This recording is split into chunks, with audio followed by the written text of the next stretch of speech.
মুর্শিদাবাদে হুমায়ুন কবির বাবরি মসজিদ করলে সে হয়ে যায় সাম্প্রদায়িক, আর মমতা ব্যানার্জি দীঘায় জগন্নাথ মন্দির করলে, নিউ টাউন রাজারহাটে তিনি দুর্গাঙ্গন করলে হয়ে যায় ওটা সম্প্রীতি।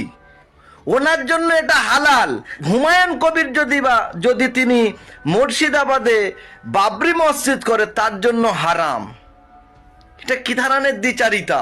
আসল বাবরি মসজিদ কিংবা ইয়ামনি মসজিদ প্রকৃতপক্ষে আসল একটা জিনিস, সেটা হচ্ছে তিনি হচ্ছে মুসলমানের শত্রু, তিনি হচ্ছে মুসলমান বিদ্বেষী, ইসলাম বিদ্বেষী, যার কারণে ওয়াকফ প্রপার্টিটা কি সুন্দরভাবে কায়দা করে সেই বিজেপি তাদের হাতে উইল করে দিল।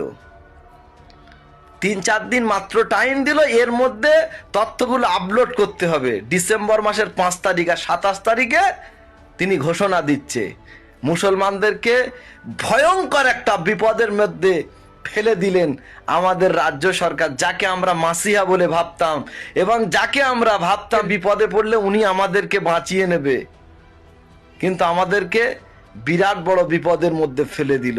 এটা তো দ্বীপ্রহরের সূর্যের মতো পরিষ্কার।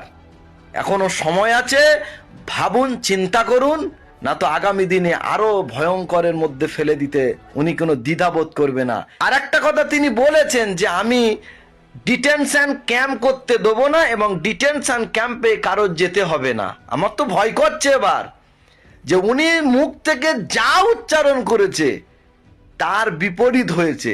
উনি বলেছে এসআর করতে দেবো না, এসআর হয়ে গেল। উনি বলেছে ওয়াকফ নিয়ে বাংলায় কোনো আন্দোলন করতে হবে না, আমি আছি, আমি সামলে নেবো, কিন্তু এসআর এই ওয়াকফ সম্পত্তি উইল হয়ে যাচ্ছে বা হয়ে গেছে। তিনি ওয়াকফ প্রপার্টিটাকে তিনি বলল যে আমি বাঁচাবো, কিন্তু তিনি বাঁচাতে পারলেন না ওয়াকফ সম্পত্তিটাকে।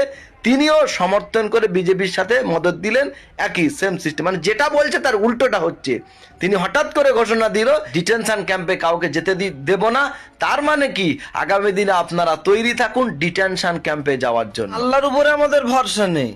আল্লাহ বলেছে ওয়ালান তারদা আনকাল ইয়াহুদা ওয়ালান নাসারা হাত্তা তাত্তাবিয়া মিল্লাতাহুম, অতক্ষণ পর্যন্ত তারা তোমাদের বন্ধু হবে না যতক্ষণ পর্যন্ত তোমরা তাদের মিল্লাত কবুল না করছো, অর্থাৎ ধর্ম পরিবর্তন না করছো, ততক্ষণ পর্যন্ত তোমাদের বন্ধু হবে না।